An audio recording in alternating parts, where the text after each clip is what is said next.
রুইকিং goldfish, Raiking, red Raiking, red white Raiking সব মেশানো আছে। এই দেখুন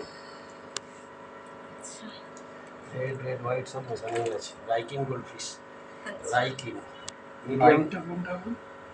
মিডিয়াম সাইজ রাইকিং।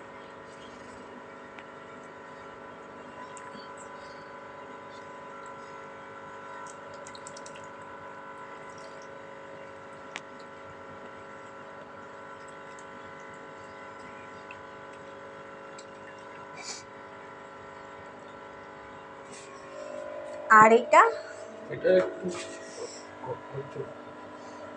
এটাও দেখুন আরেক ধরনের, একটু সামান্য বড়, এতেও রেড রেড হোয়াইট মেশানোই আছে। এই দেখুন আচ্ছা সামান্য বড় এটা, দেখুন দেখুন। দেখো বন্ধুরা, তোমরা দেখলে জাস্ট চোখ সরাতে পারবে না, খলবলানো মাছ, সব খলবল কি খলবল সুন্দর লাগছে দেখতে। সব খলবল খলবল করছে। দেখো শুধু